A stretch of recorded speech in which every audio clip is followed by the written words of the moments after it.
வணக்கம். சென்னையில் உதயநிதி போராட்டம், போலீஸ் குவிப்பு. நண்பர்களே, இந்த வீடியோவிற்கு ஒரே ஒரு லைக் மற்றும் சப்ஸ்கிரைப் பண்ணிருங்க.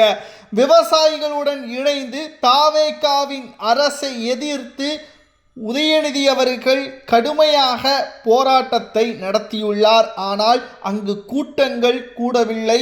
மேலும் திமுகவினர்கள் கூலிப்படைகளை வரவழைத்து அசம்பாவிதங்களை செய்வதாக தகவல் அறிந்த உடனே காவல்துறைகள் குவிக்கப்பட்டுள்ளது. கரூரில் எப்படி முதல்வர் விஜய் அவர்களுக்கு எதிராக அப்பொழுது கிளர்ச்சியில் ஈடுபட்ட திமுக தற்பொழுது நல்லவர்கள் போல் வேஷமாடுகிறார்களோ அதேபோல இப்பொழுதும் மிகப்பெரிய அளவில் சட்ட ஒழுங்கை மோசமான நிலைமைக்கு கொண்டு செல்ல திமுக போட்ட திட்டத்தை தடுத்து நிறுத்தியுள்ளார் முதல்வர் விஜய் அவர்கள். நீங்கள் நல்லவர்களாக இருந்தால், யோக்கியர்களாக இருந்தால் திமுகவின் ஆட்சியில் விவசாயிகளது முழு கடனையும் ரத்து செய்திருக்க வேண்டும். ஆனால் ஏன் செய்யவில்லை என்ற கேள்விகளை தற்பொழுது இருக்கக்கூடிய சிட்டிங் அமைச்சர்கள் கேள்விகளை முன்வைத்துள்ளனர். அது மட்டுமல்ல, நாங்கள் சொன்ன வாக்குறுதிகளை கொஞ்சம் கொஞ்சமாக சுமார் 50,000 வரைக்கும் தள்ளுபடி செய்வதற்கான அரசாணை பிறப்பித்துள்ளார் முதல்வர் விஜய். ஒவ்வொரு 6 மாதங்களுக்கு ஒரு முறையும் இந்த தள்ளுபடி இருக்கலாம் என்பதையும் சிட்டிங் தாவேகாவின் அமைச்சர்கள் தெரிவித்துள்ளனர். ஆனால் திமுகவின் ஆட்சியின் போது எந்த ஒரு விவசாயிகளும் தள்ளுபடி செய்யப்பட்டதா அல்லது திமுகவில் இருக்கக்கூடிய கூட்டணி கட்சிகள் அதை பற்றி வாயை திறந்தார்களா என்ற கேள்விகளையும் கேட்டுள்ளனர். உதயநிதி நல்லவர் போல் நாடகமாடினால் நம்பவர்கள் யாரும் நம்ப மாட்டார்கள். ஏனென்றால் உதயநிதி அவர்கள் துணை முதல்வராக இருந்த பொழுது அவரை பகலில் பார்க்கவே முடியாது. பகலில் முழுவதும் உறங்கிக் கொண்டுதான் இருப்பார். இரவு நேரங்களில்தான் அவர் வெளியவே வருவார். ஆனால் இப்பொழுது வேறு வழியில்லாமல் போராட்டங்களை நடத்தி வருகிறார். ஆனால் எந்த ஒரு பயனும் இல்லை. தமிழக மக்கள் திமுகவிற்கு எதிராகவும் தாவேகாவிற்கு ஆதரவாகவும் தான் இருக்கிறார்கள். நடைபெறக்கூடிய இடைத்தேர்தல் 7 சட்டமன்ற இடைத்தேர்தலில் நீங்கள் நல்லவர்களாக இருந்தால், உங்களது பக்கம் தமிழக மக்கள் இருந்தால் இந்த 7 தொகுதிகளில் வெள்ளை பாருங்கள் என்று சவால் விட்டு தற்பொழுது தாவேகாவின் அமைச்சர்கள் ஆதவ் அர்ஜுனா உள்ளிட்ட பலரும் கூறுகிறார்கள். என்றால் மக்கள் திமுகவை முழுமையாக வெறுத்துவிட்டார்கள். ஒரு கேள்வி ஒன்று நாம் கேட்கின்றோம். ராசா, KN நேரு, பொன்முடி இவர்களது மகன் பேரன்கள் அனைவரும் லண்டன், அமெரிக்கா, UK போன்ற நாடுகளில் பள்ளிகளை, கல்லூரிகளை படிக்கிறார்கள். ஆனால் திமுகவின் அடிப்படை தொண்டனும் பொதுமக்களும் சாதாரண தனியார் கல்வியில் படிப்பதற்கு சிரமப்படுகிறார்கள். இங்கு திமுகவின் ஆட்சியில் மாற்றம் நடந்திருக்கிறதா? நடந்திருக்கிறது. வளர்ச்சி நடந்திருக்கிறதா? நடந்திருக்கிறது. ஆனால் அது மூத்த அமைச்சர்களும் மாஜி நிர்வாகிகளும் கோபாலபுர குடும்பங்களுக்கு மட்டும்தான் அந்த வளர்ச்சியை தவிர தமிழக மக்களுக்கு அந்த வளர்ச்சி இல்லை.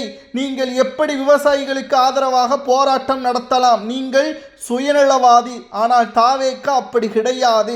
மக்களுக்கு தேவையான பிரச்சனைகளை இங்கு முன்வைத்து அதனை தீர்வு காணுவதற்கு தமிழ்நாட்டில் இருந்து கனிம வளங்களை கேரளாக்கு கொண்டு செல்லக்கூடாது என்று உத்தரவை போட்டிருந்தால் முதல்வர் விஜய் அதை பயந்து கேரள அரசு தமிழ்நாட்டிற்கு கடிதம் அனுப்பிய போதிலும் கூட நாங்கள் ஏற்க மாட்டோம், 3 மாதங்கள் தடை உத்தரவை பிறப்பித்து கனிம வளங்கள் தமிழ்நாட்டில் இருந்து கேரளாக்கு செல்ல அனுமதிக்க மாட்டோம் என்பதில் கவனமாக தாவேகா அரசு செயல்பட்டுள்ளது. ஆனால் திமுகவின் ஆட்சியில் இது போன்ற கையெழுத்துக்கள் போடப்பட்டுள்ளதா? கிடையாது. டெண்டர்களுக்கான கையெழுத்துகள் போடப்பட்டுள்ளது. அந்த டெண்டர்களில் கமிஷன்களை பெறுவதற்கான கையெழுத்துக்கள் போடப்பட்டுள்ளது.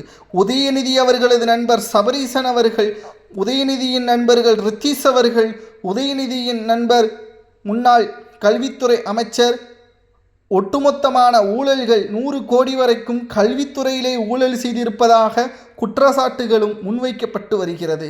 இதற்கெல்லாம் ஆதாரங்களை எல்லாம் சேகரித்து சட்டசபையில் கேட்டால் இவர்கள் பார்ட்டிஃபன் என்று கூறிய அடுத்த சில நொடிகளிலேயே தெரித்து ஓடுகிறார். அதிலும் சேகர்பாபு எங்கே தனது பெயரை முதல்வர் விஜய் அவர்கள் வாசித்து விடுவாரோ என்ற அச்சத்திலேயே சட்டசபையில் அவர் ஓரமாக பின்னாடி இருந்ததையும் நாம் பார்க்க நேரிட்டது. தமிழ்நாட்டில் நடக்கக்கூடிய ஒட்டுமொத்தமான போராட்டங்கள் திமுகவினர்கள் இதை வைத்து சட்ட ஒழுங்கை மீறலாம் என்று நினைக்கிறார்கள். ஆனால் ஒருபோதும் தாவேக்காவின் ஆட்சியில் அது நடக்காது. உதயநிதி தமிழ்நாட்டில் இனி அமைச்சராக வர முடியாது, அடுத்த தேர்தலில் எம்எல்ஏவாக கூட வர முடியாது என்ற அளவிற்கான மக்கள் எதிர்ப்புகளை இந்த முறை தெரிவித்து விட்டார்கள். விவசாயிகளுடன் நல்லவர்கள் போல் நாடகமாடலாம், ஆனால் விவசாயிகள் உங்களை ஒருபோதும் நம்ப மாட்டார்கள். உண்மையாக தாவேக்காவின் பக்கம் விவசாயிகள் இருக்கிறார்கள். இன்னும் ஒரு சில வருடங்களில் முழுமையான சுதந்திரத்தை, முழுமையான பயனை விவசாயிகள் அடைவார்கள் என்பதையும் ஆளும் கட்சிகள் தற்பொழுது தெரிவித்துள்ளது. ஆனால் திமுக இது போன்ற ஒரு நாடகத்தை ஆடி எப்படியாவது மக்களை தாவேக அரசு மிகவும் மோசமான அரசு என்பதை காண்பிப்பதற்காக தற்பொழுது உதயநிதி தலைமையில் இந்த ஒட்டுமொத்த விவசாயிகளது போராட்டம் நடத்தப்படுகிறது. ஆனால் இது வெற்றியடைய வாய்ப்பு இல்லை என்ற தகவலும் தற்பொழுது கிடைக்கப்பெற்றுள்ளது. மேலும் இந்த கைது நடவடிக்கை உதயநிதி அவர்கள் மீது பாயும் என்ற காரணத்தினால்தான் உதயநிதி நல்லவர், எப்படி மிசாவில் கைது செய்யப்படாத மு.க. ஸ்டாலின் அவர்கள் அவரை தியாகி என்று கொண்டாடுவது போல உதயநிதி அவர்கள் விவசாயிகளுக்காக போராடி கைது செய்யப்படுகிறார் என்று பாராட்டக்கூடியதாக இவர்களது நாடகம் அரங்கேறும். ஆனால் அதை ஒருபோதும் தமிழக மக்கள், இனி வரக்கூடிய ஜென்சி இளைஞர்கள் ஏற்றுக்கொள்ள மாட்டார்கள். இவர்கள் நினைக்கிறார்கள் ஜென்சி அரசியலின் மிகப்பெரிய ஒரு தாக்கம் என்று. அது உண்மைதான். ஆனால் அவர்கள் எந்த ஒரு கட்சிக்கும் சாதகமாக இல்லை. யார் தவறு செய்தாலும், அது முதல்வர் விஜயாக இருந்தாலும் தட்டி கேட்பார்கள் பொதுவெளியில். ஆனால் அவர்கள் கட்சி சார்பாக செயல்பட மாட்டார்கள். திமுக அதற்கு இன்னும் நிறைய அனுபவங்கள் தேவை. திமுகவில் இருக்கக்கூடிய ஜென்சி பசங்களால் திமுக இன்னமும் வீழ்ச்சியடையுமே தவிர வளர்ச்சி அடையாது.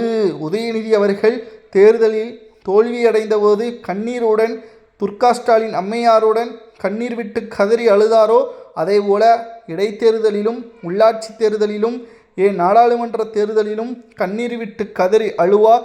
தமிழ்நாட்டில் இது போன்ற நாடக போராட்டங்களை மக்கள் ஒருபோதும் ஏற்றுக்கொள்ள மாட்டார்கள். சென்னையில் எப்படி போலீஸ்கள் குவிக்கப்பட்டு உதயநிதியின் போராட்டத்தை மக்கள் மத்தியில் ஒட்டுமொத்தமான விமர்சனங்களாக முன்வைக்கப்பட்டார்களோ, அதே போலத்தான் இனி திமுக தமிழ்நாட்டில் ஒருபோதும் வளர்ச்சியடையாது. இனி தமிழ்நாட்டில் அதிமுக வர்சஸ் தாவேகா என்ற மோதல்கள் தான் இருக்குமே தவிர திமுகவை அரசியல் கட்சியாக இனி ஒருபோதும் மக்கள் ஏற்றுக்கொள்ள மாட்டார்கள். ஏனென்றால் தனித்து போட்டியிடக்கூடிய திமுக எத்தனை சதவீதம் வெற்றியடைகிறது, வாக்கு சதவீதங்களை பெறுகிறது என்பதை நாம் பார்க்கத்தான் போகிறோம். கூட்டணி இல்லாமல் நடைபெறக்கூடிய இடைத்தேர்தலில் எத்தனை இடங்களில் வெற்றியடையும், 7 இடங்களில் எத்தனை இடங்களில் வெற்றியடையும் என்பதை மக்களாகிய உங்களது கருத்துக்களை கூறுங்கள். நன்றி, வணக்கம்.